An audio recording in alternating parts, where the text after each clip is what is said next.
চলো আমরা একটু জাবেদা নিয়ে পড়ে। ওকে দেখো, আচ্ছা দেখো জাবেদা বলছে, এখানে জাবেদা শব্দ আসলে যার শব্দের অর্থ কি? যার শব্দ। আচ্ছা আগে বুঝতে হবে জাবেদা কিভাবে আসছে, বুঝছো? দেখো তোমার একটা ফরাসি শব্দ ছিল, একটা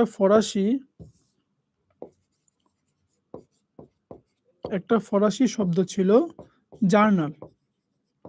আর ওই জার্নাল শব্দের থেকে আসে তোমার জার। আর এই জার মানে কি জানো? বিষয়টা হচ্ছে তোমার ফরাসি শব্দ ছিল জার, ফরাসি শব্দ ছিল জার, যার অর্থ ছিল দিন বা দৈনিক। ঠিক আছে, দিন বা দৈনিক। আর ওই জার শব্দ থেকে আসছে জার্নাল। আর জার্নাল মানে কি বলতো? জার্নাল হচ্ছে আমার জাবেদা। ঠিক আছে ভাই?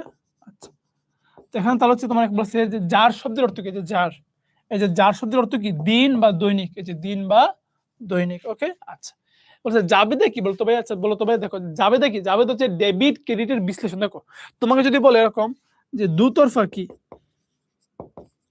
দুতরফা দাখিল আসলে কি, বা এই পদ্ধতি আসলে কি, এটা হচ্ছে ডেবিট ক্রেডিট,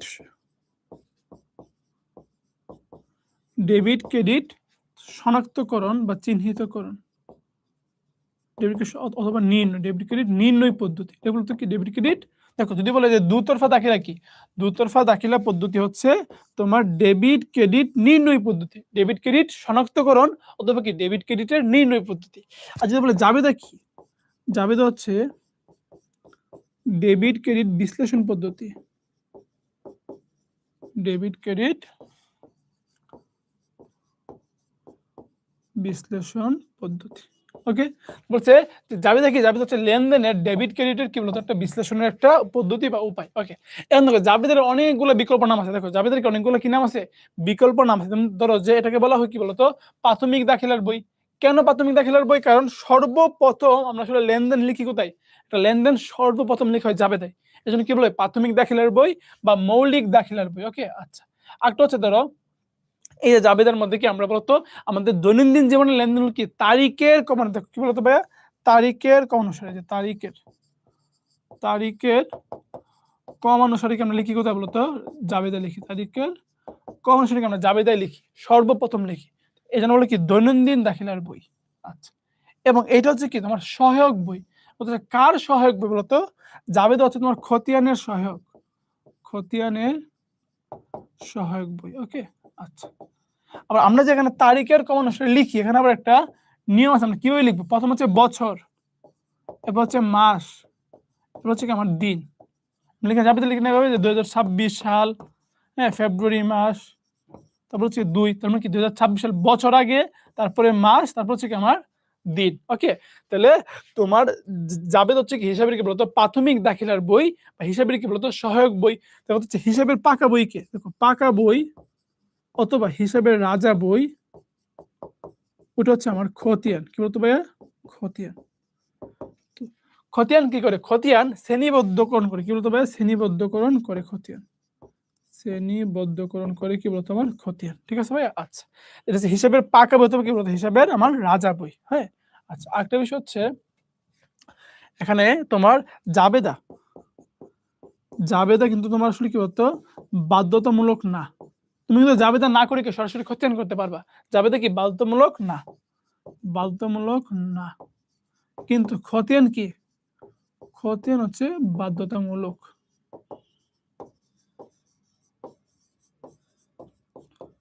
ওকে, এই আর কি মোটামুটি ভাই। ঠিক আছে আচ্ছা, তো আমরা কি নামাজের বিরতিতে যাব? বলো তো ভাই, নামাজের বিরতি থেকে যাওয়া উচিত আমাদের? শোনো, তোমরা যারা মিস করতেছ, আমি একটা বিষয় বলবো, কালকে যখন আসলে তোমাদের পরীক্ষাটা হবে প্রত্যেকটা কোশ্চেন দরে দরে দেখাই দিব যে এখান থেকে যে কোশ্চেন আসছে, এখান থেকে যদি তুমি 30 কমন পাইছো, আমি একদম কোশ্চেন ধরে ধরে প্রত্যেকটা বোর্ডে দেখাই দিব। আর যারা আসলে ক্লাসটা করো না ওদেরকে বলবো আফসোস করবা যে কালকে যে কেন আসলে আজকের এই ক্লাসটা আমি করি নাই। জাস্ট এইটা আফসোস করবো সারা জীবন যে কেন আসলে আমি এইটা করি নাই। বুঝতে পারছো ভাই? সারা জীবন তোমাকে জাস্ট এইটাই আফসোস করতে হবে। সুতরাং এখনো সময় আছে, যারা আসলে মানে একদম মনোযোগ দিচ্ছ না, ভালো করে মনোযোগ দাও, ক্লাসটা খুব ভালো করে করো। ঠিক আছে, এতটুকু বলবো।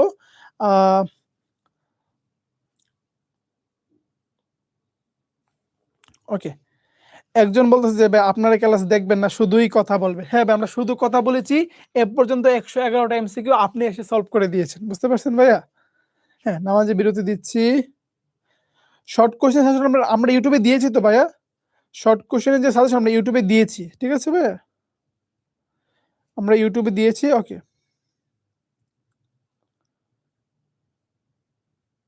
ওকে, তো চলো আমরা একটু নামাজের বিরতিতে যাই, তোমরা একটু রিল্যাক্স হও, নামাজ টামাজ পড়ে একটু রিল্যাক্স হও, তারপরে কি নামাজের পরে আমরা তোমাদের বাকি অধ্যায়গুলোকে শুরু করবো ইনশাল্লাহ, ঠিক আছে? একটু রিল্যাক্স হও, সমস্যা নেই, প্যারা না। আজকে হচ্ছে তোমাদের ক্লাসটা বোরিং লাগতেছে কিছুটা, এর কারণ হচ্ছে তোমরা আজকে একটু আগে জাস্ট কৃষি শিক্ষা পরীক্ষা দিয়ে আসছো, তো একটা পরীক্ষা দিয়ে আসছো, আবার আজকে একটা পরীক্ষার জন্য একদম ক্লাস করা লাগতেছে, এটা খুবই প্যারা, আই নো। তোমাদের আসলে অ্যাকাউন্টিং এর আগে শিক্ষা বোর্ডের উচিত ছিল কমপক্ষে 3-4 দিন একটা বন্ধ দেওয়া, বাট এটা আসলে শিক্ষা বোর্ডের একটা ব্যর্থতা, একটা গাফিলতি আমার কাছে মনে হয়। তারা আসলে অ্যাকাউন্টিং আগে একদমই বন্ধ দেয় নাই, একদিনও বন্ধ দেয় নাই। তো এটা তোমাদের একটা পরীক্ষা দিয়ে আসছো, কৃষি শিক্ষা পরীক্ষা, কালকে রাত্রে এত পড়াশোনা করছো, সকালে গিয়ে পরীক্ষা দিছো, মানে আবার বিকেলে এসে কি তোমরা আবার একটা এত বড় একটা ক্লাস করতেছো, এটা অনেক বেশি প্যারা। বাট ভাই, লাইফে যদি ভালো কিছু করতে চাও, এতটুকু প্যারা তো নিতে হবেই। তুমি লাইফে যদি ভালো কিছু অর্জন করতে চাও, কিছু তো স্যাক্রিফাইস করতে হবেই ভাইয়া। সুতরাং আমি বলবো অবশ্যই অবশ্যই এই বিষয়টা করো, ঠিক আছে ভাইয়া? হ্যাঁ, অবশ্যই বিষয়টা করো। আমরা একটু পরে কি নামাজের বিরতিতে যাবো, একটু পরে 5 মিনিট পরে যাবো, দেখো। ওকে ওকে, হ্যাঁ, চা লাগবে, চা বিস্কুট সব দিব, সমস্যা নেই ভাই, চা বিস্কুট সব দিব। জান্নাত বলছে ভাই রিপ্লাই দেন, কি রিপ্লাই দিব বলো তো? তুমি কি কোনো প্রশ্ন করছিলা? কি রিপ্লাই দিব জান্নাতুলকে? আচ্ছা, ওকে ওকে, চলো দেখি আমরা আরেকটু প্রশ্ন পড়ি। দেখো দেখো, এখানে বলছে যে জাবেদা কি? জাবেদা হচ্ছে হিসাবের প্রাথমিক বই, রাইট। জাবেদা হচ্ছে সহকারী বই, রাইট। বাট স্থায়ী বই না, স্থায়ী বই কে? স্থায়ী বই হচ্ছে আমার খতিয়ান। দেখো, এই যে তোমার তোমার কি বলতো, তোমার পাকা বই রাজা বলতো, স্থায়ী বইটা কে? এটা হচ্ছে আমার খতিয়ান। স্থায়ী বই কি? আমার খতিয়ান। তার মানে কি তোমার এটা 1-2 সঠিক, 3 কি 3 হচ্ছে ভুল, 1 আর 2 হবে। তারপরে কি বলছে? সর্বপ্রথম একটা লাইন লেখা হতো, সর্বপ্রথম লেখা হয় আমার জাবেদা, সবার প্রথম লেখা হচ্ছে কি আমার জাবেদাই। হিসাবের সহকারী বই কে? সহকারী বই হচ্ছে জাবেদা। তারপর হচ্ছে জাবেদার গুরুত্ব, এই যে 7টা গুরুত্ব একদম ভালো করে মুখস্থ করতে হবে। জাবেদার গুরুত্ব কি বলতো? লেনদেন, কি বলছে বলতো? লেনদেন, লিপিবদ্ধকরণ, জাবেদার গুরুত্ব। সংখ্যা জানা যায়, সংখ্যা জানা যায়, এবং কি বলতো? পরিমাণ জানা যায়। দ্বৈত সত্যের প্রয়োগটা আমরা নিশ্চিত করতে পারি, লেনদেনের ব্যাখ্যা জানতে পারি, ভুল ত্রুটি হ্রাস পাই, ভবিষ্যৎ সূত্র পাই। পাকা বইয়ের মানে কি তোমার খতিয়ান, খতিয়ানের কি সহায়ক হিসাবে কাজ করে। এটা হচ্ছে কি আমার 7টা গুরুত্ব। দেখো কি বলছে, জাবেদার গুরুত্ব কি? জাবেদার গুরুত্ব হচ্ছে ভুল ত্রুটি হ্রাস পাই, সন্দেহ দূর করতে পারি আমরা, হিসাবের মোট, দেখো আমরা হিসাবের মোট পরিমাণ জানতে পারি। দেখো আমরা এখানে বলছি, দেখো এখানে বলছে পরিমাণ জানতে পারি, সংখ্যা এবং পরিমাণ জানতে পারি লেনদেনের। দেখো আমরা কি বলতো, লেনদেনের সংখ্যা এবং পরিমাণ জানতে পারি, লেনদেনের সংখ্যা ও কি বলতো আমরা পরিমাণ জানতে পারি, লেনদেনের সংখ্যা এবং কি বলতো আমরা পরিমাণ জানতে পারি, কিন্তু হিসাবের সংখ্যা বা পরিমাণ কিন্তু আমরা তোমার জাবেদা থেকে জানতে পারি না। তার মানে এটা হচ্ছে ভুল। 1 আর 2 হচ্ছে কি আমার সঠিক। লেনদেনের সংখ্যা বা পরিমাণ জানতে পারি, হিসাবের সংখ্যা বা কি পরিমাণ জানতে পারি না। ওকে, জাবেদা আমরা কি জানবো? তো মোট লেনদেনের সংখ্যা জানি, মোট অর্থের পরিমাণ জানি, মোট লেনদেন সংগঠিত কি কারণ, সবগুলো জানতে পারি আমরা এখান থেকে। ওকে, বলছে জাবেদার ছকে আমরা আসলে খতিয়ান পৃষ্ঠা কেন লিখি? জাবেদার ছকে যে খতিয়ান পৃষ্ঠা লিখি, জাবেদার ছকে মোট ঘর কয়টা? 5টা। কি বলতো? তারিখ হিসেবে শিরোনাম এবং ব্যাখ্যা, খতিয়ান পৃষ্ঠা, ডেবিট টাকা, ক্রেডিট টাকা। এখানে খতিয়ান পৃষ্ঠা কেন দেই? কারণ ওই জাবেদাটা যেন আমরা খতিয়ান থেকে খুঁজে বের করতে পারি। ওকে, তাহলে খতিয়ান থেকে কি ওই লেনদেনটা কি খুঁজে বের করার জন্য, ঠিক আছে? আচ্ছা, বলছে কোনটির নামে কোনো হিসাব হয় না বলতো? তোমার পণ্যের নামে। দেখো, পণ্য এবং চেক, পণ্য এবং চেকের নামে কোনো হিসাব হবে না, কোনো হিসাব কি বলতো হবে না, হিসাব হবে না। উত্তর হবে কোনটা? চেক। ওকে, আচ্ছা, বলছে দাঁড়ে পণ্য কই করলে কোন হিসাবে লিখবো? বলতে হবে দাঁড়ে পণ্য কই, তাহলে কই হিসাব ডেবিট, পদেয় হিসাব কি? পদেয় হিসাব বা কি পাওনাদার হিসাব ক্রেডিট, তাহলে কি আমরা পদেয় হিসাবে লিখবো দাঁড়ে পণ্য কই। বলছে বিলের স্বীকৃতি, দেখো বিলের স্বীকৃতি দিলে,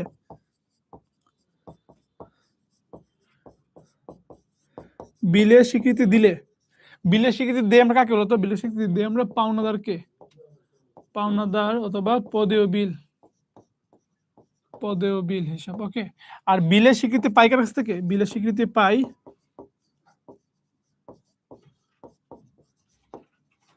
আমার দেনাদার অথবা প্রাপ্য বিল, ঠিক আছে ভাইয়া? তাহলে স্বীকৃতি দিলে কি? স্বীকৃতি দিলে পদেয় বিল, স্বীকৃতি পাইলে কি? স্বীকৃতি পাইলে প্রাপ্য বিল। বলছে স্বীকৃতি দিলে কি হবে? স্বীকৃতি দিলে আমার পদেয় বিল হবে। এবার বলছে যে আলম এন্টারপ্রাইজ 10% বাট্টা, এটা কি বাট্টা বলতো ভাই? কই বিক্রির সময় যে বাট্টা, কই বিক্রির সময় যে বাট্টা, এটা কি বাট্টা? কারবারি বাট্টা। ওকে, একটা বিষয় খুব ভালো করে মনে রাখো। দেখো তোমার একটা হচ্ছে কারবারি বাট্টা, কারবারি বাট্টা, এটা হচ্ছে কই বিক্রয়ের সময় বাট্টা বা কই বিক্রয়ের ক্ষেত্রে আসলে যে বাট্টা আমরা লাগে। ওকে, কই বিক্রয়ের ক্ষেত্রে বাট্টা, এটা কারবারি বাট্টা। এই কারবারি বাট্টাকে আমরা বলতো হিসাবে লিখি না, এটাকে আমরা হিসাবে লিখি না। এবং এই বাট্টা আমরা কেন দেই? এই বাট্টা দেওয়ার উদ্দেশ্য হচ্ছে বিক্রয় বৃদ্ধি করা, বিক্রয় বৃদ্ধি করা। ওকে, আচ্ছা। আরেকটা হচ্ছে আমার নগদ বাট্টা। এই নগদ বাট্টাটা হচ্ছে দেনা পাওনা নিষ্পত্তির সময়, দেনা পাওনা নিষ্পত্তির ক্ষেত্রে। ধরো যে সে তার থেকে 10,000 টাকা পাই, তো বললো যে বা আমার 10,000 টাকা দিয়ে দাও, তুমি দরকার হলে কি 500 টাকা কম দিও। এটা কি দেনা পাওনা যখন আমরা নিষ্পত্তি করি তখন কি আমরা আসলে এই বাট্টাটা দিই। উদ্দেশ্য কি? যে আমার পাওনা টাকাটা তাড়াতাড়ি আদায়ের জন্য। ঠিক আছে, তাহলে দেনা পাওনা নিষ্পত্তির ক্ষেত্রে,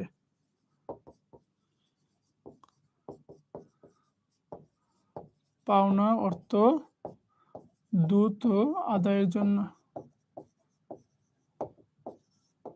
ওকে, এখন বলছে যে তিনি 60,000 থেকে কি পণ্য কিনছে, এর মধ্যে অর্ধেক মূল্য দিছে নগদে, বাকি অর্ধেক কি দিছে আমার চেকে। এখন বলছে তিনি কই হিসাবে ডেবিট করবে কত? তাহলে তিনি 60,000 টাকার পণ্য কিনছে, 60,000 টাকায় কি কই হিসাবে লিখবে না? ওই যে 10% কারবারি বাট্টা সম্পূর্ণভাবে বাদ। তাহলে 60,000-এর 10% কত? আমার 6,000 টাকা। এই 6,000 কি আমার সম্পূর্ণভাবে বাদ যাবে। তাহলে 60 থেকে 6 বাদ দাও।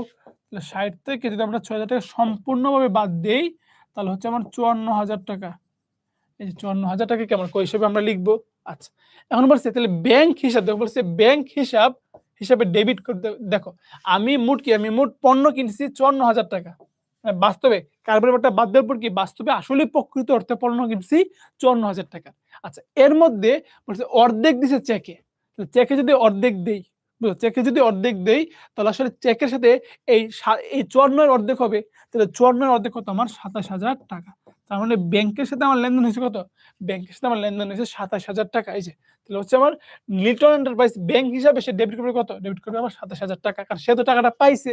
তাহলে পাইলে তার ব্যাংক ডেবিট হয়েছে, আমার ব্যাংক কি হয়েছে? ক্রেডিট হয়েছে। এখন বলছে তার তোমার লিটনের কি হবে, আলমের কি হবে এটা বলেন। বলছে কি লিটনের কি হবে? লিটনের ব্যাংক হিসাব কি ডেবিট হবে কত টাকা? ওই যে 54 এর অর্ধেক। বলছে কি অর্ধেক কি চেকে দিছি, 54 এর অর্ধেক কত? 27,000 টাকা কি বলতো ডেবিট হবে। ওকে, দেখো তুমি বলছে আসবাবপত্র কই, তাহলে আসবাবপত্র কিনলে ডেবিট হবে কোনটা? আসবাবপত্র কিনলে ডেবিট হবে আসবাবপত্র হিসাব। বাট এখানে একটু ভুল আছে। ভুলটা হচ্ছে এখানে বলে দিচ্ছে যে বিক্রয়ের উদ্দেশ্যে কি কিনছে বলতো? বিক্রয়ের উদ্দেশ্যে আসবাবপত্র কিনছে। তাহলে বিক্রয়ের উদ্দেশ্যে যদি আমি কোনো কিছু কিনি, এটার সম্পদ থাকবে না। দেখো এটা তার সম্পদ কিনলো কি? সম্পদ কিনলেও সম্পদ থাকবে না, এটা হয়ে যাবে কি? এটা হচ্ছে পণ্য। আর পণ্য কিনলে ডেবিট হয় কি? পণ্য কিনলে ডেবিট হচ্ছে আমার কই হিসাব। ওকে, পণ্য কিনলে ডেবিট কে বলতো? পণ্য কিনলে ডেবিট হচ্ছে আমার কই হিসাব। ডেবিট কে? ডেবিট হচ্ছে আমার কই হিসাব, ডেবিট। বলছে হীরা ট্রেডার্স 10% বাট্টায় 15,000 টাকার পণ্য কই করছে, নগদে দিছে 4,000 এবং কি বাকি 7,000 টাকার চেক দিছে। আচ্ছা বলো তো ভাইয়া, আমি 15,000 টাকার পণ্য কিনছি, এর মধ্যে বাট্টা কত? বাট্টা হচ্ছে আমার 10%। তাহলে 15,000 টাকার 10% হচ্ছে আমার 1,500 টাকা। আচ্ছা, বুঝো, তাই আমি পণ্য কিনছি 15,000, এর মধ্যে বাট্টা পাইছি 1,500, তার মানে অ্যাকচুয়ালি আমি পণ্য কিনছি 13,500 টাকা। অ্যাকচুয়ালি কিনছি। এর মধ্যে 4,000 টাকা হচ্ছে আমার নগদ, 7,000 হচ্ছে কি আমার তোমার চেক। 7 4 কত? আমার 13। দেখো আমি মোট 13,500 টাকার পণ্য কিনছি, এর মধ্যে নগদ আর চেক মিলিয়ে 13,000 টাকা দিছি, বাকি 500। বাকি 500 টাকা এখনো বাকি আছে, বকিয়া আছে। তার মানে বাকি 500 টাকা আমি দাঁড়ে কিনছি, বাকিতে কিনছি। তাহলে কয়ের ক্ষেত্রে যদি বাকি থাকে, এটা হচ্ছে কি আমার পাওনাদার হিসাব। কি বলতো ভাইয়া? পাওনাদার হিসাব। এখানে বলছে যে এখানে আসলে কি কি পক্ষ জড়িত? এখানে তোমার কই জড়িত, নগদ জড়িত, ব্যাংক জড়িত এবং আর কি জড়িত? আর হচ্ছে আমার ওই যে 500 টাকা বাকির জন্য পাওনাদার হিসাবটা জড়িত। এখন বলছে এখানে যে হীরা ট্রেডার্স তার বইতে কি লিখবে? দেখো সে কি 15,000 টাকা কিনছে? না, সে আসলে কিনছে কত? সে আসলে কিনছে 13,500। তাহলে সে কই হিসেবে লিখবে কত? সে কই হিসেবে লিখবে 13,500। এখানে বলছে কই হিসেবে 15, এটা ভুল। আচ্ছা, সে ব্যাংকে সে চেক দিছে 7,000 টাকার, তার মানে ব্যাংক হিসেবে লিখবে 7,000, সঠিক। সে নগদ দিছে 4,000, তার মানে কি সে নগদ লিখবে 4,000, সঠিক। তাহলে 2 এবং 3 হচ্ছে কি আমার সঠিক। ওকে, এবার দেখো তাহলে কই হিসাব কখন ক্রেডিট হবে বলো তো ভাইয়া? একদম সিম্পল। ধরো ধরো তোমার পণ্য কমে গেছে, পণ্য কমেছে, বাট বিক্রয় ছাড়া অন্য উপায়ে, বিক্রয় ছাড়া অন্য উপায়, বুঝো, বিক্রয় ছাড়া অন্য উপায়ে পণ্য কমছে। কিরকম বুঝো? ধরো তুমি যদি পণ্য বিক্রি করে দাও তাহলে কি পণ্য কমে গেছে, তাহলে বিক্রয়ের মাধ্যমে কমছে, তাহলে বিক্রয়ের মাধ্যমে যদি কমে তখন কি আমার বিক্রয় হিসাব ক্রেডিট, বিক্রয় হিসাব ক্রেডিট। কিন্তু পণ্য চুরি হয়ে গেছে, পণ্য নষ্ট হয়ে গেছে, পণ্যকে উত্তোলন করে নিয়ে গেছে, তাহলে এক্ষেত্রে কিন্তু পণ্য কমে গেছে, কিন্তু ওই পণ্যটা কি বিক্রয়ের কারণে কমছে নাকি অন্য কারণে কমছে? তাহলে বিক্রয়ের কারণে যদি কমে তাহলে বিক্রয় হিসাব ক্রেডিট, আর বিক্রয় ছাড়া অন্য কারণে যদি কমে যায় পণ্য তখন কি আমার ক্রয় হিসাব ক্রেডিট। ক্রয় হিসাব কি হতো আমার? ক্রয় হিসাব ক্রেডিট। সিম্পল। তাহলে বলছে এখানে বলছে ক্রয় হিসাব ক্রেডিট কখন? কম্পিউটার কিনলে না, এটা তো ক্রয়ের সম্পর্ক নাই, এটা ভুল। পণ্য চুরি হয়েছে, পণ্য কমে গেছে, বিক্রি ছাড়া অন্য কারণে কমছে, ইয়েস। পণ্য উত্তোলন করছে, পণ্য কমে গেছে, বিক্রি ছাড়া অন্য কারণে কমছে, এটাও সঠিক। তাহলে 2 এবং 3 কে আমার সঠিক উত্তর হবে। ওকে, আমাদের দেখো বলছে যে অগ্নি দুর্ঘটনায় পণ্য নষ্ট হয়েছে। পণ্য নষ্ট হয়েছে মানে কি? পণ্য কমে গেছে না? আচ্ছা, তাহলে পণ্য যে নষ্ট হয়েছে এটাকে আমার একটা বিবিধ ক্ষতি, এটাকে আমার বিবিধ ক্ষতি। তাহলে বিবিধ ক্ষতি হিসাব ডেবিট। এই যে বিবিধ ক্ষতি হিসাব কি বলতো আমার? ডেবিট। এই যে বিবিধ ক্ষতি হিসাব কি আমার? ডেবিট। আচ্ছা, আর এই যে পণ্য যে নষ্ট হয়েছে, পণ্য কমে গেছে না? তাহলে পণ্য কমে গেছে বিক্রির কারণে না, বিক্রি ছাড়া অন্য কারণে কমছে। তাহলে কি বিক্রি ছাড়া অন্য কারণে কমলে ক্রয় হিসাব ক্রেডিট। এটা তো সঠিক উত্তর। বিনামূল্যে পণ্য বিতরণ, আমরা বিনামূল্যে পণ্য কখন বিতরণ করি? বিজ্ঞাপনের জন্য। তাহলে বিজ্ঞাপন দিলে কি? বিজ্ঞাপন দিলে আমার বিজ্ঞাপন হিসাব হচ্ছে ডেবিট, বিজ্ঞাপন হিসাব কি আমার? ডেবিট। আর বিনামূল্যে পণ্য বিতরণ করছি, পণ্য কমে গেছে না? কমে গেছে। বিক্রয়ের কারণে কমছে না, অন্য কারণে কমছে। তাহলে অন্য কারণে কমলে ক্রয় হিসাব, এই যে ক্রয় হিসাব ক্রেডিট। ওকে, দেখো অফিসের জন্য কাগজ, দেখো কাগজ, কালি, কলম, পেন্সিল, রাবার, এই সবগুলো কি? সবগুলো হচ্ছে আমার মনিহারি। তো এগুলো কিনলে ডেবিট হবে কি? এগুলো কিনলে ডেবিট হবে আমার মনিহারি।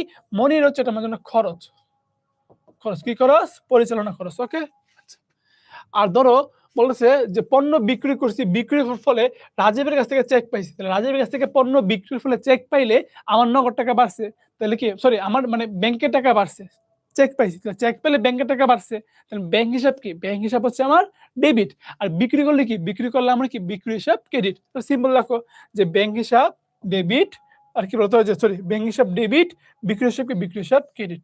সঠিক উত্তর হতে পারবেন। অ্যাকাউন্টিং এ অ্যাপ্লাস পাও খুবই ইজি, জাস্ট একটু মাথা ঠান্ডা করে একটু চিন্তা ভাবনা করতে হবে। ওকে, দেখো বলছে জনাব করিমের 10% বাট্টায় পণ্য বিক্রি করছে 1 লক্ষ টাকা। বুঝো, সে 10% বাট্টায় 1 লক্ষ টাকার পণ্য বিক্রি করছে, তাহলে 1 লক্ষের উপরে 10% বাট্টা কত? 10,000 টাকা। আচ্ছা, তাহলে 10,000 টাকা যদি বাট্টা হয়, এটা বাদ দাও, তাহলে 1 লাখ থেকে 10 বাদ দিলে আসলে সে বিক্রি করছে, সে আসলে বিক্রি করছে 90,000 টাকা। আচ্ছা, এখন সে যদি 90,000 টাকা বিক্রি করে, এর মধ্যে 50% নগদে আর কি 30% চেকে। দেখো 50% নগদে, মোট পার্সেন্ট হচ্ছে 100%, এর মধ্যে 50% নগদে, 30% চেকে। তাহলে দেখো 50 আর 30 মোট পার্সেন্ট হয়েছে কত? 80%। আর বাকি আছে কত পার্সেন্ট? আর বাকি আছে 20%। তাহলে ওই 20%-এর কথা কিছু বলে নাই, বলে নাই মানে ওই 20% বাকি আছে, বকেয়া আছে, মানে বাকিতে বিক্রি করছে। তাই মানে বলছে বাকিতে পণ্য বিক্রি করছে কত টাকা, বুঝো। তাহলে বলতো ভাইয়া এই যে 90,000 টাকা আমরা লিখলাম এখানে, 90,000-এর 20%, দেখো তোমার 50, 30, 80, 100 তার কি 20% লাগে, ওটা হচ্ছে বাকি। তাহলে 90,000-এর 20% তুমি যদি ক্যালকুলেটর বের করা হবে কি 18,000 টাকা। এখানে হচ্ছে আমার 18,000 টাকা। বলছে যে এই লেনদেনের জন্য ডেবিট হবে, দেখো দেখো এই লেনদেনের ডেবিট কি হবে? দেখো আমি বিক্রি করে নগদ টাকা পাইছি, নগদ ডেবিট, আমি চেক পাইছি, চেক ডেবিট, আর বাকিতে বিক্রি করলে কি ডেবিট হয়? বাকিতে বিক্রি করলে দেনাদার ডেবিট হয়। তাহলে 1, 2, 3 সবগুলাই সঠিক। দেখো কি বলছে, বিক্রেতা কোনটা সংরক্ষণ করে না। দেখো তোর যে এই যে কারবারি বাট্টা, কারবারি বাট্টা বিক্রেতা ক্রেতা কেউই সংরক্ষণ করে না। কারবারি বাট্টা কি? কেউই সংরক্ষণ করে না, মনে রাখতে হবে। দেখো বলছে 5% বাট্টাই পণ্য বিক্রয়, তাহলে পণ্য কই বিক্রির সময় যে বাট্টাটা কি বাট্টা? পণ্য কই বিক্রির সময় যে বাট্টা, এটা হচ্ছে কি আমার কারবারি বাট্টা, মনে রাখতে হবে। ওকে, কই ফেরতের সঠিক যাবে দেখে বলতো ভাইয়া? দেখো কই কি? কই ডেবিট, কিন্তু কই ফেরত কি? কই ফেরত ক্রেডিট। তাহলে কই ফেরত সব কি হবে? ক্রেডিট হবে। আর কই ফেরতের সাথে কে জড়িত? আমরা কই করি কার নিকট থেকে? কই করি পাওনাদার নিকট থেকে। তাহলে পাওনাদার, বাকিতে কই করছিলাম, তাহলে পাওনাদার হিসাব কি? আমার ডেবিট। কই ফেরত যাবে তো হচ্ছে পাওনাদার হিসাব ডেবিট, আর কি কই ফেরত হিসাব ক্রেডিট।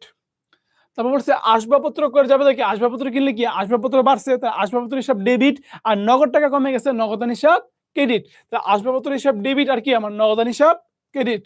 ওকে, বলছে আসবাবপত্র ক্রয় করছি 40,000 টাকা, আর আসবাবপত্র ক্রয়ের বহন খরচ কত? বহন খরচ 3,000 টাকা। বলো তো ভাইয়া, এই যে বহন খরচ, সম্পত্তি কিনতে গিয়া যে খরচ হবে, এই যে সম্পত্তি কিনতে গিয়ে 3,000 টাকা খরচ হইলো, এই 3,000 কিন্তু সম্পত্তির নামে লিখে দিতে হবে। তাহলে এই 3,000 আমরা লিখবো কি? সম্পত্তির নামে। তাহলে 40 আর 3 কত? তাহলে মোট সম্পত্তি কত? তাহলে মোট সম্পত্তি হচ্ছে আমার 40 আর 3 মিলে কত বলতো? আসবাবপত্র হিসেবে লিখতে হবে 43,000 টাকা।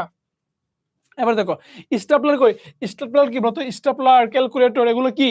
গড়ি, পেপার ওয়েট, এগুলো হচ্ছে অফিস সাপ্লাইজ। অফিস কি বলতো? Office supplies. এখানে উত্তর নাই, এটা ভুল উত্তর। এখানে কি তোমার উত্তরটা দেই নাই। এটা হচ্ছে কি? অফিস সাপ্লাইজ হবে। ওকে, এটা ভুল উত্তর। আচ্ছা, যদি এখন বলতেছে ভাই এটা একটা বোর্ডে আসছে, যদি বোর্ডে আসে আমরা কি করব? বোর্ডে যদি অফিস সাপ্লাইজ অপশনে না থাকে তখন কি তোমরা মনিহারি দাগাই দিবা, ঠিক আছে? যদি না থাকে তখন কি মনিহারি দাগাই দিবা। পুরাতন যন্ত্রপাতি বিক্রি করছি, যন্ত্রপাতি বিক্রি করলে কি আমি নগদ টাকা পাইছি, তাহলে নগদান হিসাব ডেবিট। আর যন্ত্রপাতি কমে গেছে, সম্পদ কমলে কি যন্ত্রপাতি হিসাব ক্রেডিট। তাহলে নগদান হিসাব ডেবিট, আর কি যন্ত্রপাতি হিসাব ক্রেডিট। বিক্রি হবে? বিক্রি হবে না। কেন হবে না বলতো? বিক্রি হবে না কারণ বিক্রি হচ্ছে পণ্যের ক্ষেত্রে। সম্পত্তির ক্ষেত্রে কি তোমার ওই সম্পত্তির নাম লিখতে হবে, যন্ত্রপাতি হিসাব ক্রেডিট। সেক্ষেত্রে বিক্রি লেখা যাবে না। পণ্য বিক্রি করলে কি আমরা লিখবো কি? বিক্রি হিসাব ক্রেডিট। ওকে, এবার দেখো মালিকের ব্যক্তিগত অর্থ দ্বারা ব্যবসায়ের জন্য সম্পদ ক্রয় করে। দেখো একদম সিম্পল, মালিকের ব্যক্তিগত টাকা, মালিকের ব্যক্তিগত টাকা যদি ব্যবসায়ের কাজে লাগে, দেখো মালিকের ব্যক্তিগত টাকা যদি ব্যবসায়ের কাজে লাগে, এটা হচ্ছে মূলধন। দেখে বলতো মূলধন। আর ব্যবসার টাকা, ব্যবসার টাকা যদি তোমার মালিকের কাজে লাগে, মালিকের অথবা যে ব্যক্তিগত কাজে লাগে, হ্যাঁ ব্যক্তিগত কাজে লাগে মালিকের, এটা হচ্ছে আমার উত্তোলন। একদম সিম্পলি বুঝো তাহলে। তোমার যদি মালিকের ব্যক্তিগত টাকা, মালিকের ব্যক্তিগত টাকাটা যদি আসলে ব্যবসায়ের কাজে আমরা ব্যবহার করি, দেখো মালিকের ব্যক্তিগত টাকা যদি আমরা ব্যবসায়ের কাজে ব্যবহার করি, তো এটাকে বলতো এটা হচ্ছে আমার মূলধন। আর ধরো যে ব্যবসায়ের যে টাকা আছে, ওই ব্যবসায়ের টাকা যদি আমরা ব্যক্তিগত কাজে, মালিকের ব্যক্তিগত কাজে ব্যবহার করি, দেখো প্রথমে হচ্ছে ব্যক্তিগত টাকা ব্যবসার কাজে, ব্যক্তিগত টাকাটা কি ব্যবসায়ের কাজে আমরা ব্যবহার করছি, এটা কি মূলধন। হ্যাঁ, আর ব্যবসায়ের টাকাটা আমরা ব্যক্তিগত কাজে ব্যবহার করছি, এটা কি বলতো? উত্তোলন। তাহলে এখানে বলছে মালিকের ব্যক্তিগত টাকাটা কি আমরা কারবারের জন্য বা ব্যবসার জন্য কি সম্পদ কিনছি। তাহলে মালিকের ব্যক্তিগত টাকাতে সম্পদ কিনছি মানে কি ব্যক্তিগত টাকাটা ব্যবসার কাজে ব্যবহার করছি, এটা কি এক্ষেত্রে কি বলতো? মূলধন হিসাব কি হবে? ক্রেডিট হবে। যে মূলধন হিসাব কি হবে? ক্রেডিট হবে। দেখো বলছে এখানে 20,000 টাকা থেকে আসবাবপত্র আমরা ইয়ে করছি। এই যে দেখো 20,000 টাকার আসবাবপত্র নিয়ে ব্যবসা শুরু করছে, তো কি হয়েছে? আমার ব্যবসার আসবাবপত্র বাড়ছে, তাহলে আসবাবপত্র হিসাব ডেবিট। আর মালিক ব্যবসাকে আসবাবপত্র দিছে, মালিক কোনো কিছু দিলে কি এটা মূলধন, তাহলে কি আমার মূলধন হিসাব ক্রেডিট। তাহলে আসবাবপত্র হিসাব ডেবিট, আর কি বলতো? মূলধন হিসাব ক্রেডিট। এরপর বলছে দেখো, বলছে আমার সমাপনী মালিকানা সত্ত্ব কত। দেখো আমার প্রথমকে মালিক দিয়েছি 20,000 টাকা, আমার মালিকানা সত্ত্ব বাড়ছে।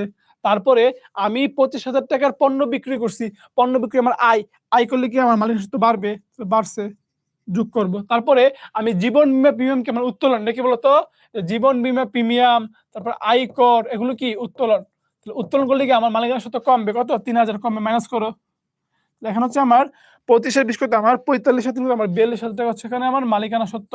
42,000 টাকা মালিকানা সত্ত্ব হচ্ছে কি 42,000 টাকা। দেখো বলছে একজন ব্যবসায়ী তার নিজস্ব সম্পদ, দেখো তার নিজস্ব নগদ হচ্ছে 40,000 এবং ব্যক্তিগত ঋণ হচ্ছে কি আমার 10,000 টাকা। মনে রাখবা ঋণ, এই ঋণটা কখনো মূলধনে আসতে পারে, আবার কি কখনো নাও আসতে পারে। কখন আসবে বুঝো? যদি তোমার থাকে এরকম, যদি এমন থাকে যে ব্যক্তিগত ঋণ, ব্যক্তিগত ঋণ ওইটা কি, ওটা তোমার মূলধন, মূলধন হিসেবে হবে, মূলধন হিসাবে লিখবা। মানে ব্যক্তিগত ঋণ ব্যবসাতে আনছে, এটা কি মূলধন হিসাবে লিখবা। হ্যাঁ, মানে ব্যক্তিগত ঋণ কি বলতো? ব্যবসার মধ্যে আসছে, এটা মূলধন হিসাবে লিখবা। কিন্তু শুধু ঋণ বা ধরো যে ব্যবসায়ের ঋণ, ব্যবসায়ের ঋণ, তো ব্যবসায়ের ঋণ তো আমরা ঋণ হিসেবে লিখবো, ঋণ হিসেবে লিখবো। বিষয় হচ্ছে ধরো আমি ব্যক্তিগত ঋণ নিলাম, তাহলে ব্যক্তিগত ঋণ নিয়ে ওই টাকাটা আমি ব্যবসাকে দিলাম। তো ব্যক্তিগত ঋণের টাকা হোক, যেই টাকা হোক, এটা তো আমার ব্যক্তিগত টাকা, ব্যক্তিগত ঋণ নিছি, তাহলে ওই টাকা আমি যদি ব্যবসাকে দেই, তার মানে কি ব্যবসাকে আমি কোনো কিছু দিছি, এটা মূলধন। এটা কি ব্যবসার নিকট মূলধন। কিন্তু ব্যবসা যদি নিজের নামে ঋণ নেই, ওটা কি ব্যবসার নিকট ঋণ। সিম্পল। এখন বলছি ব্যক্তিগত ঋণ, তার মানে কি এই 10,000 টাকা মূলধনে যাবে, তাহলে মালিক নগদ দিছে 40 আর আর তোমার ঋণের টাকা দিছে 10, তাহলে মোট মূলধন কত? মোট মূলধন হচ্ছে আবার 50,000 টাকা। বলছে এখানে হাবিবের মূলধন কত বলছে, দেখো নগদ 20,000, পণ্য 10, তাহলে 20 আর 10 কত? 30, আসবাবপত্র 5 কত হচ্ছে? 35। আর ব্যাংক ঋণ, এখানে এখানে বলছে ঋণ, ব্যক্তিগত ঋণ বলে নাই, শুধু বলছে কি ঋণ বলছে। ঋণ বললে কি মূলধনে আসবে? ঋণ বললে মূলধনে আসবে না। তাহলে 20, 10, 30 আর 5 কত? 35,000 টাকা। এবার দেখো ব্যবসা থেকে মালিকের আয়কর কি? আয়কর হচ্ছে উত্তোলন, তাহলে আয়কর দিলে ডেবিট হবে কি? আয়কর দিলে ডেবিট হবে, উত্তোলন হিসাব আয়কর। দেখো আয়কর, ঠিক আছে। জীবন বীমা, জীবন বীমা প্রিমিয়াম লিখে বলতো, এটা হচ্ছে আমার উত্তোলন, এগুলো হচ্ছে কি আমার উত্তোলন। কিন্তু দেখো শুধু বীমা প্রিমিয়াম, শুধু বীমা প্রিমিয়াম অথবা বীমা সালামি, এগুলো কিন্তু পরিচালন ব্যয়, পরিচালন ব্যয়। ওকে, আচ্ছা। এবার দেখো যন্ত্রপাতি অবচয়, যন্ত্রপাতি অবচয় যাবে কি? অবচয় যাবে হচ্ছে অবচয় হিসাব ডেবিট, অবচয় হিসাব ডেবিট। আর কি পুঞ্জীবিত অবচয়, পুঞ্জীবিত অবচয় দেখে কি আমার ওই যে যন্ত্রপাতির নাম লিখবো, যন্ত্রপাতি হিসাব ক্রেডিট। ওকে, তো অনেক ক্ষেত্রে কি হয়, অনেক ক্ষেত্রে এই পুঞ্জীবিত অবচয়ের জায়গায় সময় অবচয় সঞ্চিতি থাকে, একই কথা, অবচয় সঞ্চিত থাকে। তাহলে হচ্ছে তোমার ক্রেডিট কে? ক্রেডিট হচ্ছে আমার পুঞ্জীবিত অবচয়। দেখো পুঞ্জীবিত অবচয়, পুঞ্জীবিত অবচয় যন্ত্রপাতি হিসাব ক্রেডিট। ওকে, এরপর নেক্সট যাও। বলছে যন্ত্রপাতির পুরাতন আসবাবপত্রের মেরামত, আসবাবপত্রের মেরামত কি? মেরামত হিসাব ডেবিট। তোমরা কি বলতো? মেরামত হিসাব ডেবিট। আর কি আমার নগদ টাকা গেছে কি? নগদান হিসাব ক্রেডিট। তাহলে যে মেরামত হিসাব ডেবিট, নগদান হিসাব ক্রেডিট। ওকে, বলছে কুঋণ অবলম্বন। দেখো আমরা একটু আগে বলছি যে কুঋণ যদি বলে কুঋণ ধার্য করা হলো, তো ধার্য যাবে হচ্ছে কুঋণ হিসাব ডেবিট,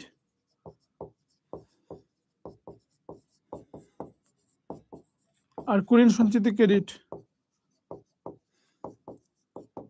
কুঋণ সঞ্চিতি,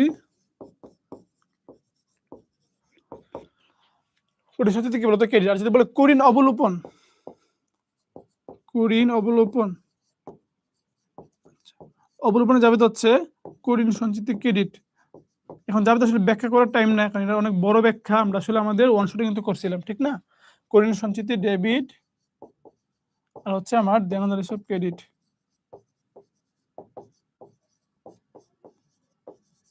এখানে বলছে কুঋণ অবলোপন, তাহলে অবলোপন যাবে কোনটা বলতো? কুঋণ সঞ্চিতি ডেবিট, এই যে কুঋণ সঞ্চিতি ডেবিট আর কি দেনদার হিসাব ক্রেডিট। ওকে, আচ্ছা। অনাদায়ী পাওনা ধার্য করলে কি বলতো? ধার্য করা যাবে কি? ধার্য করা যাবে তো হচ্ছে এই যে কুঋণ হিসাব ডেবিট, কুঋণ সঞ্চিতি ক্রেডিট। তো ধার্য করলে কি? কুঋণ মানে কি? অনাদায়ী পাওনা, তাহলে অনাদায়ী পাওনা হিসাব, অনাদায়ী পাওনা সঞ্চিতি হিসাব। এক্ষেত্রে কি? এক্ষেত্রে কিন্তু দেনাদার কি? এক্ষেত্রে কি বলতো? দেনাদারের কোনো প্রভাব নাই, ঠিক না? তাহলে এখানে কি বলতো? উত্তর হবে কোনটা? 1 আর 2, এটা হবে না। এবার দেখো বলছে বেতন অপরিশোধিত আছে, বেতন, বেতন অপরিশোধিত, অপরিশোধিত মানে কি বলতো? বেতন বকেয়া আছে, এর মানে কি? বকেয়া, বকেয়া, ঠিক আছে। তো মনে রাখবা যে বকেয়া ব্যয়, দেখো বকেয়া ব্যয়, বকেয়া ব্যয় যাবে কি? বকেয়া ব্যয় যাবে হচ্ছে ব্যয় হিসাব ডেবিট, ব্যয় হিসাব ডেবিট, আর বকেয়া ব্যয় হিসাব ক্রেডিট, বকেয়া ব্যয় হিসাব ক্রেডিট। এখন তুমি কি করবা? তুমি জাস্ট এই যাবে মনে রাখবা যে বকেয়া ব্যয় যাবে হচ্ছে ব্যয় হিসাব ডেবিট, বকেয়া ব্যয় হিসাব ক্রেডিট। এখন এই ব্যয়ের জায়গায় জাস্ট ব্যয়ের নামটা লাগাও, নামটা কি? বেতন। এখন লাগাও, বেতন লাগিয়ে দাও, তাহলে বেতন হিসাব ডেবিট, বকেয়া বেতন হিসাব ক্রেডিট। লেখাও যে বেতন হিসাব ডেবিট, এই যে বেতন হিসাব ডেবিট, বকেয়া বেতন হিসাব কি বলতো? আমার ক্রেডিট। ওকে, এবার দেখো বলছে কমিশন, প্রাপ্য কমিশন। দেখো প্রাপ্য কমিশন, দেখো প্রাপ্য কমিশন মানে কি জানো? দেখো প্রাপ্য, প্রাপ্য মানে হচ্ছে অনাদায়ী, অনাদায়ী। ওকে, অনাদায়ী মানে এক রকমের বকেয়া বলা চলে, বকেয়া। কিন্তু আমরা ব্যয়ের ক্ষেত্রে বকেয়া বলি, বাট আয়ের ক্ষেত্রে কি বলি? প্রাপ্য বা অনাদায়ী বলি। তো এক্ষেত্রে নিয়ম হচ্ছে লিখবে এভাবে যে প্রাপ্য আয় হিসাব, আয় মানে হচ্ছে আয়ের নাম লিখবা, প্রাপ্য আয় হিসাব ডেবিট, আর আয় হিসাব ক্রেডিট।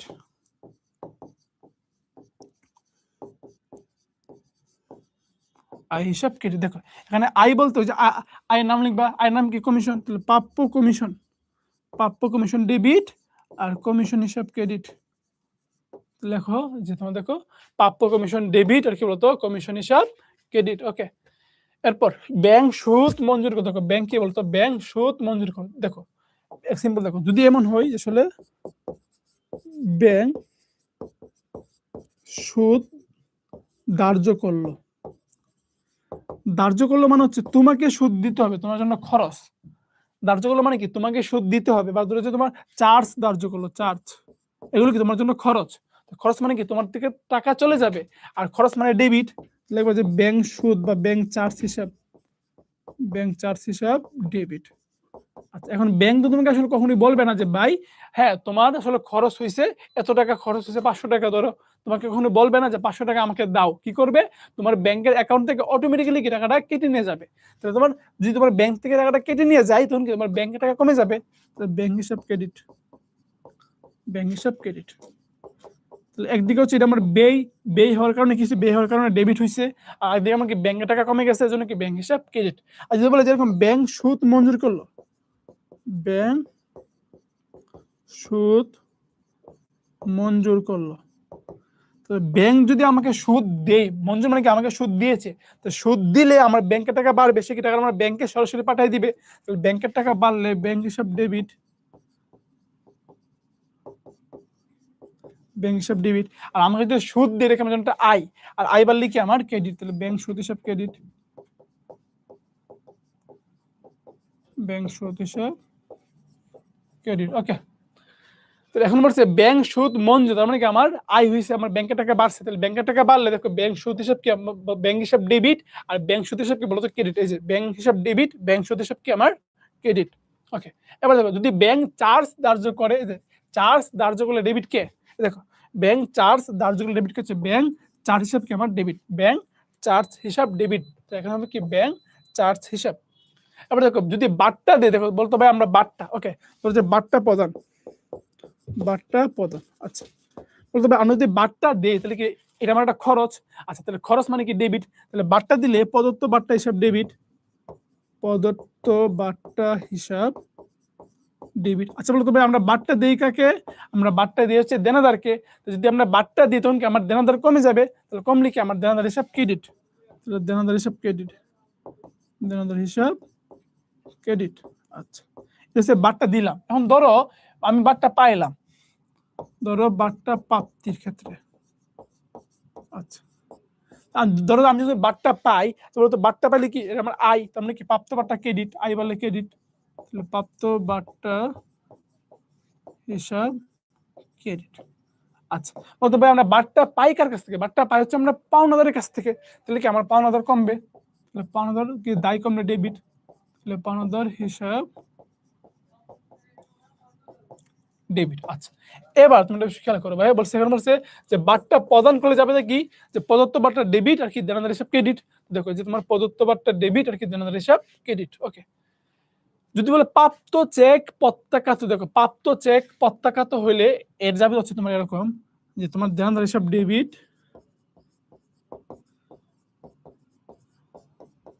আর হচ্ছে আমার ব্যাংক হিসাব ক্রেডিট। আমরা চেক পাই কার কাছ থেকে, দেনাদার কাছ থেকে, চেক পাইলে দেনাদার কমে, আর চেক প্রত্যাখ্যাত হলে কি দেনাদার বাড়ে, উল্টা যাবে, বুঝতে পারছো। চেক পেলে দেখো চেক পেলে যাবে কি, চেক পেলে যাবে তো হচ্ছে ব্যাংক হিসাব ডেবিট আর কি তোমার দেনাদার হিসাব ক্রেডিট। কিন্তু চেক যদি প্রত্যাখ্যাত হয়ে যায় তখন কি যাবে, তোর উল্টা হবে, যে দেনাদার হিসাব ডেবিট, ব্যাংক হিসাব কি ক্রেডিট। কার হিসাবে লিখবো, এই দেখো দেনাদার আর ব্যাংক হিসাবে লিখবো, তো ব্যাংক তো নাই, অপশন কি আছে, দেনাদার আছে।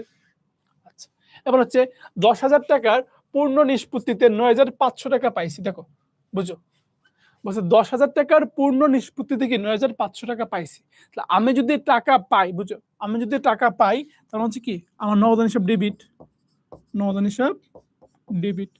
আচ্ছা, আর আমার টাকা পাওয়ার কথা ছিল 10,000, আমি পাইছি কত, আমি পাইছি 9,500, তাহলে বাকি 500 টাকা কই, দেখো যে টাকা পাবে সে বাট্টা দিবে, তাহলে আমি টাকা পাইছি মানে কি আমি বাট্টা দিছি, তাহলে প্রদত্ত বাট্টা ডেবিট, প্রদত্ত বাট্টা হিসাব ডেবিট।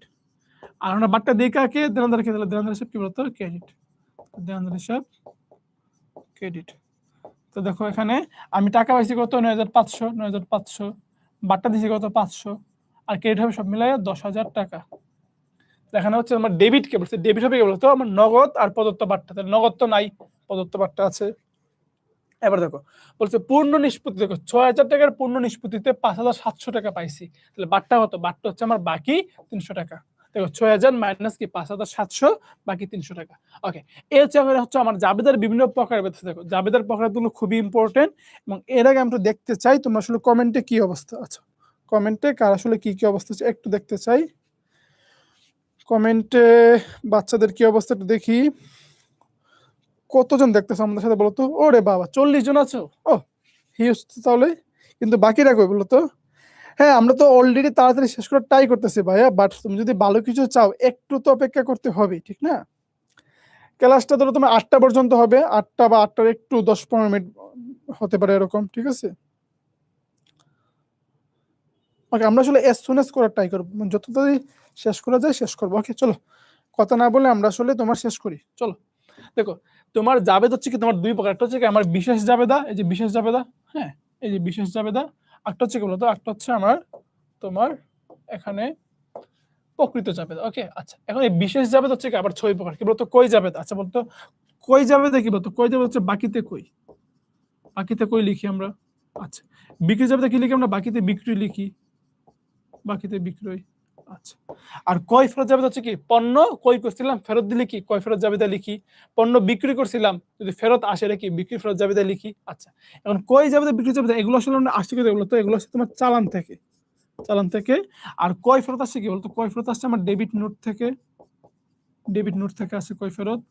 আর বিক্রি ফেরত আসছে কি আমার ক্রেডিট নোট থেকে আসছে, ঠিক আছে? ক্রেডিট নোট থেকে আসছে। আর হচ্ছে আমার নগদ প্রাপ্তি জাবেদা, আমি যদি তোমার নগদ টাকা পাই। আর হচ্ছে নগদ প্রদান জাবেদা, যদি আমি নগদ টাকা দিয়ে দিই। আচ্ছা, এছাড়া এই যে দেখো তোমার তুমি যদি বাকিতে দেখো, বাকিতে মানে কি পণ্য কই, সম্পত্তি কিন্তু হবে না, পণ্য কই। তুমি যদি বাকিতে পণ্য কই করো, কই যাবে দেয়। বাকিতে পণ্য বিক্রি করলে কি বিক্রি যাবে দেয়। যদি তোমার পণ্য ফেরত দাও তাহলে কি কই ফেরত যাবে দেয়। পণ্য ফেরত যদি পাও তখন কি বিক্রি ফেরত যাবে দেয়। আর নগদে যত লেনদেন আছে সব কি আমার নগদ প্রাপ্তি আর প্রদানের মধ্যে যাবে। সিম্পল, এই চারটা হচ্ছে আমার বাকি। এই চারটা কি বলতো? বাকি। যে নগদ তাহলে এখানে এছাড়া যা যাবে আছে সব কি আমার হচ্ছে আমার প্রকৃত জাবেদা। তুমি যদি কোনো কিছু এই জাবেদার মধ্যে ফেলতে না পারো ওটা কি আমার প্রকৃত জাবেদা। দেখো কিরকম, ধরো সংশোধনী জাবেদা, তুমি একটা লেনদেন ভুল করছিলে জাবেদা করতে গিয়ে সংশোধন দিচ্ছ, সংশোধনী জাবেদা। এগুলো ইন্টারে বিস্তারিত আছে, 9-10 খুব একটা নাই। সমন্বয় জাবেদা, এই সমন্বয় জাবেদা তোমার কখন করে জানো? ধরো আমার বকিয়া অথবা অগ্রিম, অগ্রিম আইবে এর ক্ষেত্রে ধরো বকেয়া অথবা অগ্রিম আইবে আমরা অ্যাডজাস্ট করবো, তখন আমরা সমন্বয় জাবেদা করি। বা ধরো যে অবচয়ের ক্ষেত্রে আমরা সমন্বয় জাবেদা করি এরকম, ঠিক আছে? সমাপনী জাবেদা আমরা করি কোন বলতো? সমাপনী জাবেদা করি আমরা নামিক হিসাব বা আইবে হিসাব বন্ধ, নামিক অথবা আইবে হিসাব, আইবে হিসাব এবং উত্তোলন হিসাব, উত্তোলন হিসাব এগুলো বন্ধ করার জন্য, বন্ধ করার জন্য কি বলতো আমরা তোমার কি করি? সমাপনী জাবেদা করি। ওকে, আর বছরের শুরু দেখো, বছরের শুরুতে একদম বছরের শুরুতে পূর্ববর্তী মানে আগের বছরের সম্পদ দায় এবং মালিকানা সত্ত্ব নিয়ে, সম্পদ দায় এবং মূলধন নিয়ে আমরা আসলে যে জাবেদা দিয়ে হচ্ছে প্রারম্ভিক জাবেদা। ওকে আচ্ছা দেখো জলদি বলছে প্রকৃত জাবেদা কোনটা বলতো ভাই? এখানে তো নগদ প্রদান, কই, বিক্রয়, এগুলো কি বিশেষ জাবেদা। এই তিনটা হচ্ছে বিশেষ জাবেদা। তাহলে আমার কি সমন্বয় জাবেদা হচ্ছে কি আমার প্রকৃত জাবেদা। ওকে, বলছে 3/10 নিট 30, এটা কি? এটা হচ্ছে একটা কই শর্ত। কি বলতো? কই শর্ত। এর মানে কি বলতো? 3/10 নিট 30 এর মানে হচ্ছে তোমাকে ওই বিক্রেতা বলতাছে, হ্যাঁ সরি এটা হচ্ছে তোমার বিক্রয় শর্ত, কই শর্ত হচ্ছে বিক্রয় শর্ত। দেখো এর মানে হচ্ছে তোমাকে বিক্রেতা বলতেছে যে তুমি যদি আসলে 10 দিনের মধ্যে টাকাটা পরিশোধ করতে পারো, মানে বাকিতে বিক্রি করছিল, বিক্রির শর্ত হচ্ছে তুমি যদি টাকাটা 10 দিনের মধ্যে পরিশোধ করতে পারো তোমাকে 3% কি দিব? বাট্টা দিব। এবং এই বাট্টাটা কি বাট্টা? এই বাট্টাটা হচ্ছে আমার নগদ বাট্টা, নগদ বাট্টা দিব। এবং তুমি যদি 10 দিনের মধ্যে পরিশোধ করতে না পারো তাহলে অবশ্যই 30 দিনের মধ্যে পরিশোধ করতেই হবে, ঠিক আছে? ওকে, এবার দেখো বলছে বিক্রয় জাবেদা কি লিখি? বিক্রয় জাবেদা কি বলতো? বাকিতে পণ্য বিক্রি লিখি, বাকিতে পণ্য বিক্রি লিখি। ওকে, বলছে বিক্রয় জাবেদা কি থাকে বললো? মনে রাখবা তোমার কই জাবেদাই, কই যাবে তাই ওকে শর্তটা তোমার মনে শর্তটা আসলে থাকে তোমার কোথায় শর্ত থাকে তোমার বিক্রির শর্ত মেবি কই শর্ত ওকে আচ্ছা আমি এটা কমেন্টে বলে দিচ্ছি হ্যাঁ মেবি ধরে রাখো এটা তোমার হচ্ছে কই শর্ত ঠিক আছে কই শর্ত ধরে রাখো পরে আমি কমেন্টে বলে দিব ওকে দেখো আচ্ছা বলেছে যে দেখো কই যাবে দেয় বলতো কই যাবে দেয় শর্ত নামে একটা কলাম থাকে বাট বিক্রি যাবে দেয় কি কোনো শর্ত থাকে না বুঝতে পারছো বিক্রি যাবে দেয় কি বলতো কোনো শর্ত কলাম কি বলতো থাকে না এটা হচ্ছে তোমার শর্ত হবে উত্তর ওকে তারপর বলছে যে রাতুলের নিকট পণ্য বিক্রি মানে কি বাকিতে পণ্য বিক্রি করছে বলতে হবে বাকিতে পণ্য বিক্রি করলে এই যে নগদ প্রাপ্তি প্রদান আসবে আসবে না কিন্তু বাকিতে পণ্য বিক্রি করলে আসবে কোথায় বিক্রি যাবে তাই আসবে সিম্পল আচ্ছা এরপর বলছে দেখো যে আমরা পণ্য বিক্রি করছি 30,000 টাকার শর্ত ছিল কি শর্ত ছিল 2/10 নিট 30 2/10 কি বলতো নিট 30 এখন মে মাসের বলছে মে মাসের 12 তারিখে পণ্য দেখো আমার হচ্ছে মে মাসের 1 তারিখে কি আমি পণ্যটা বিক্রি করছিলাম তাহলে বলছে 10 দিনের মধ্যে যদি আমি পরিশোধ করি 2% বারটা পাবো তাহলে তোমার 1 তারিখে করছিলাম সেটা 10 যোগ করো তাহলে হচ্ছে 11 তারিখ তুমি যদি 11 তারিখের ভিতরে পরিশোধ করতে পারো 2% বারটা পাবা বাট সে 11 তারিখের ভিতরে পরিশোধ করতে পারে নাই সে করছে 12 তারিখে তখন সে আসলে কত বলছে বিক্রি আসলে কত টাকা পাবে এখন সে যেহেতু 10 দিনের মধ্যে পরিশোধ করতে পারে নাই তাকে সম্পূর্ণ টাকায় কি পরিশোধ করতে হবে তাকে আসলে 30,000 টাকাই পরিশোধ করতে হবে বলতেছে সে 20,000 টাকার পণ্য বিক্রি করছে এর মধ্যে কি 10,000 টাকা নগদে এবং কি 6,000 টাকা চেকে তো 10,000 টাকা নগদে 6,000 টাকা চেকে 10 আর 6 কত 16 বাকি 4,000 টাকা কই বাকি 4,000 টাকা হচ্ছে দাঁড়ে বিক্রি করছে তাহলে বিক্রি যাবে আসবে কত বিক্রি যাবে আসবে শুধুমাত্র দাঁড়ে বিক্রিটা তাহলে এখানে 10 হচ্ছে নগদ 6 হচ্ছে চেক তাহলে দাঁড়ে বিক্রি কত দাঁড়ে বিক্রি হচ্ছে আমার বাকি 4,000 টাকা ওটা হচ্ছে কি আমার বিক্রি যাবে এবার দেখো বলছে এই শর্তে বাট্টার সুযোগ গ্রহণ না করলে কত দিনের মধ্যে মূল্য পরিশোধ করবে দেখো সে যদি বাট্টার সুযোগ গ্রহণ করতে চায় তাহলে কি 10 দিনের মধ্যে কি পরিশোধ করলে 2% বাট্টা পাবে আর যদি বাট্টার সুযোগ গ্রহণ না করে অবশ্যই 30 দিনের মধ্যে কি পরিশোধ করতেই হবে এবার দেখো হিসাবকাল শেষে কোনটা বন্ধ করি হিসাবকাল শেষে আমরা আইবে হিসাব বন্ধ করে দেই আইবে এবং উত্তোলন হিসাব তাহলে এখানে কি আইবে না আপনাকে উত্তোলন আছে এবার দেখো বলতেছে প্রকৃত যাবে তোমরা কি লিখে বলো তো দেখো তোমার প্রকৃত যাবে কি তোমার নগদ প্রাপ্তি প্রদান আসবে না তাহলে এই নগদ বাদ দাঁড়ে পণ্য কই যাবে এটাও আসবে না কইকৃত পণ্য ফেরত আপনি কি কই ফেরত যাবে এটাও আসবে না তাহলে এই তিনটাই কি বলতো বাদ তাহলে এই দাঁড়ে আসবাবপত্র কইটা কি যাবে আমার কই যাবে তাই এবার দেখো নিচের কোন হিসাবটির জন্য সমাপনী যাবে মানে কি সমাপনী যাবে কার দরকার আয় ব্যয় আর উত্তোলনের আয় ব্যয় উত্তোলন দেখো এটা সম্পদ এটা বলতো তোমার দায় এটা আসবে আসবে বলতো আন্তঃফেরত এটাকে একটা তোমার মানে আয় ব্যয় বাচক হিসাব নামিক হিসাব ওকে আচ্ছা এবার দেখো বলছে এই শর্তে সে 10 দিন পর মূল্য পরিশোধ 10 দিনের মধ্যে মূল্য পরিশোধ করলে কি 2% বাট্টা পাইতো বাট সে 10 দিনের পরে মূল্য পরিশোধ করছে তার মানে কি তাকে আসলে এই সম্পূর্ণ 20,000 টাকা কি বলতো তাকে পরিশোধ করতে হবে বুঝতে পারছো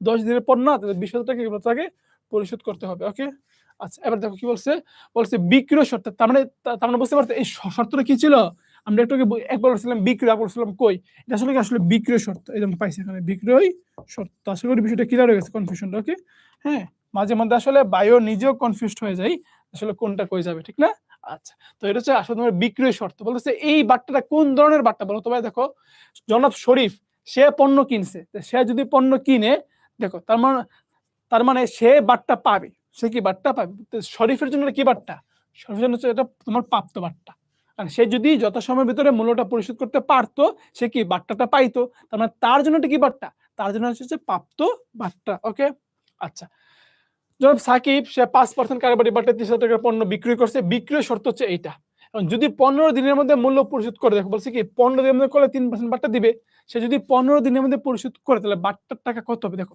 এখানে হচ্ছে 30,000 টাকা হচ্ছে 5% কারবারি বাট্টা তাহলে কারবারি বাট্টা সবার শুরুতে বাদ তাহলে 30,000 টাকার তোমার 5% কারবারি বাট্টা হচ্ছে আমার 1,500 টাকা তাহলে 30 থেকে 1,500 টাকা বাদ দিলে হচ্ছে আমার 28,500 টাকা এটা হচ্ছে আমার অরিজিনাল বিক্রয় এই বিক্রয়ের মূল্যের উপরে কি সে 3% বাট্টা পাবে যদি সে 15 দিনের মধ্যে পরিশোধ করে তাহলে এই 28,500 উপর 3% বাট্টা হচ্ছে আমার কত বলতো 28,500 উপরে 3% বাট্টা হচ্ছে আমার 855 টাকা এটা কি সে বলতো সে বাট্টা পাবে 855 টাকা ওকে এবার বলছি দেখো তো যদি সে 20 দিন পরে পরিশোধ করে তখন কিন্তু সে আসলে এই টাকাটাই পরিশোধ করতে হবে 28,500 সে এখানে কোনো বাট্টা পাবে না কারণ সে কি 15 দিনের মধ্যে পরিশোধ করলে বাট্টা পাইতো আর সে যদি 20 দিনের মধ্যে পরিশোধ করে তখন কি বাট্টা পাবে না তখন কি তাকে সম্পূর্ণ 28,500 টাকা থেকে 28,500 পরিশোধ করতে হবে এখন হচ্ছে 20 দিন পরে যদি সে পরিশোধ করে 28,500 টাকা কি তাকে পরিশোধ করতে হবে। ওকে? আচ্ছা।